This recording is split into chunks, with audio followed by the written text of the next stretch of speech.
1984 yılında kuyumcu mağazası açtık, küçücük. Orada devam ediyoruz. İnsanlar saat 5'te paralarını bankaya veriyorlar. Bankada para kazanıyor. Dua etmeye başladım. Dedim ya Rabbi, ben de uyurken para kazanmak istiyorum. Doğalgaz ihalesi çıktı.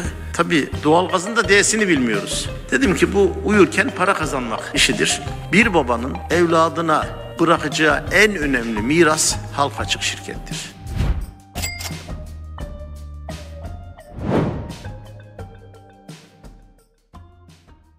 2019 yılının soğuk bir Ocak gününde Çorum'da çınlayan bir telefon sesi Türkiye'nin gündemini değiştirecekti. Arayan kimdi? Venezuela Sanayi Bakanı Tarek El-Aissami, bir uyuşturucu baronu. ABD'nin kırmızı bültenindeki isim ve Maduro'nun sağ kolu. O, Anadolu'nun kalbindeki bir altın rafinerisini ziyaret etmek istiyordu. Telefonu açansa 40 yıl önce Çorum'da 3-5 kuruşla bir kuyumcu dükkanı açan Ahmet Ahlatçı'ydı. Artık o Türkiye'nin ihracat şampiyonu. Fortune 500'ün zirvelerindeki isimlerden biri. Bu görüşme ve Venezuela bağlantısı kamuoyuna yansıdığında büyük bir tartışma yaşandı. Herkesin aklındaki soru şuydu: Çorumlu bir kuyumcu nasıl oldu da dünyanın en karanlık isimlerini ağırlayacak kadar güçlendi? İşte bu sorunun cevabı sizi mütevazi bir dükkandan milyarlarca dolarlık imparatorluğa uzanan inanılmaz bir yolculuğa çıkaracak. Başarı mı, tesadüf mü, ya da yoksa hazır mısınız gerçeği öğrenmeye? Çorum'un arka sokaklarında 26 yaşında genç bir adam. Hayali var ama parası yok. Ve o gün aldığı karar 40 yıl sonra onu Venezuela'nın en karanlık isimleriyle buluşturacak. Dükkan o kadar mütevazı ki 2 müşteri girince üçüncüsü dışarıda beklemek zorunda kalıyor. Düşünün, 26 yaşında bir genç, cebinde birkaç kuruş, kafasında büyük hayaller. Çorum'un Eğridere köyünden çıkan bu genç adamın ailesi ticaretle haşır neşirdi. Babası Hüseyin Ahlatçı, Çorum Esnaf Kefalet Kooperatifi Başkanlığı yapıyordu. Yani Ahmet paranın ve ticaretin diliyle büyümüştü. Ama o babasının izinden değil, kendi yolundan gitmeyi tercih etti. İlk yıllarda işler zordu. 1980'lerin yüksek enflasyonlu Türkiye'sinde küçük esnaf olmak kolay değildi. Ama işte burada Ahmet Ahlatçı'nın zekası ve girişkenliği devreye girdi. Halk TL'ye güvenmiyor ve altına koşuyordu. Ve Ahmet Ahlatçı bu sırada tam da doğru zamanda ve doğru yerdeydi. Ahmet Ahlatçı belki de hayatının en önemli kararlarından birini verdi. Artık başkalarının ürettiği bilezikleri satmayacak, kendisi üretecekti. Küçük bir atölye kurdu ve bilezik imalatına başladı. Ben sadece satmayacağım, ben üreteceğim diyordu. Ve gerçekten bu karar onu 35 yıl sonra Türkiye bilezik pazarının %50'sine hakim olacak bir konuma getirecek. Adımın başlangıcıydı. 1992'de Ahmet Ahlatçı altın ve dövizin birlikte yükseldiğini fark edip finans sektörüne Ahlatçı döviz ile girdi. Ancak vizyonu sadece burada sınırlı kalmadı. 1994'te Çorum'da özel bir hastane açarak kazancını memleketine yatırdı. 1998'de Türkiye'nin ilk tıbbi görüntüleme merkezini Türkiye'ye getirdi. Aslında burada şunu görüyoruz: strateji çok açık. Farklı sektörlerde var olmak, riskleri dağıtmak ve her alanda söz sahibi olmak. 1999'da en cesur adımını atıp enerji sektörüne girdi ve Çorum'a ilk defa doğalgazı getiren isim oldu. Halk bu gelişmeyi sevinçle karşıladı. Ama kulislerde başka şeyler konuşuluyordu. O doğalgaz lisansı nasıl alındı? Küçük bir kuyumcuyken nasıl bu kadar büyüyüp de doğalgaz lisansı alındı? Sizce de garip değil mi? Bir düşünün. Doğalgaz lisansları böyle kolayca alınabilecek şeyler mi? Bu sorular ileride daha büyük tartışmaların tohumu olacaktı. 2000'li yıllara girerken artık Ahlatçı Holding ismini hak ediyorlardı. Evlilik yüzüğü yani alyans üretmeye başladılar. Türkiye'deki her 3 çiftten biri artık Ahlatçı yüzüğü takıyordu. Enerji sektöründe büyük hamleler arda arda geldi. 2004'te Çorumgaz, 2005'te Sürmeli Gaz ve 2006'da Kargaz kuruldu. Artık sadece Çorum'da değil, çevre illerde de gaz dağıtım lisansları alıyor ve bölgesel bir güç haline geliyorlardı. 2006'da otomotiv sektörüne de girdiler. Audi, Volkswagen ve Skoda bayilikleri alarak Çorum'da modern bir showroom açtılar. Aynı yıl şehrin ilk AVM'si olan AHL Park'ın inşaatına başlandı. 2007'de Ahmet Ahlatçı'nın en büyük hayali için ilk adım atıldı. Ahlatçı Metal Rafineri Anonim Şirketi kuruldu. O dönemde Türkiye'de sadece 2 şehirde altın rafinerisi vardı: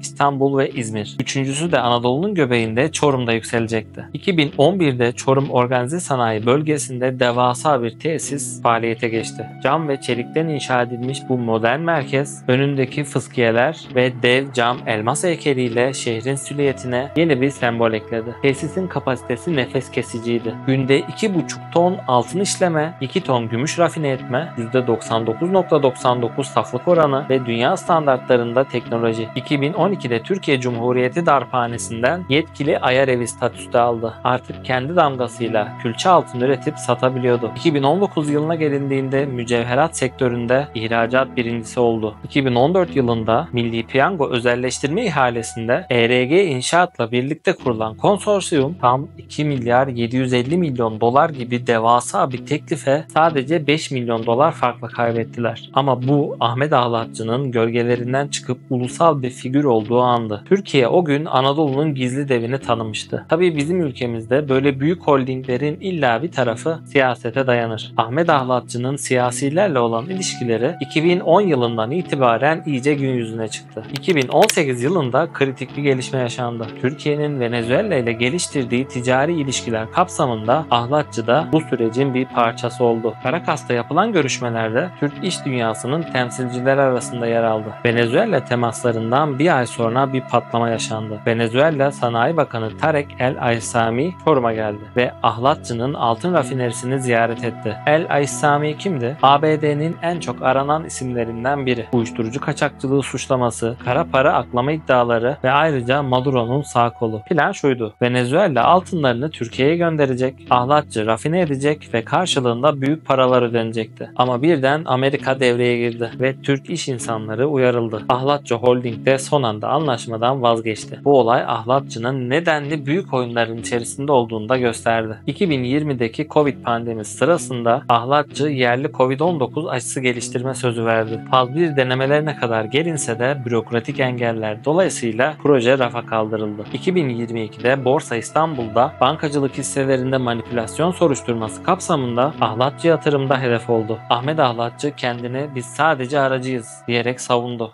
Ve gelelim son haftalarda gündemden düşmeyen o düğüne.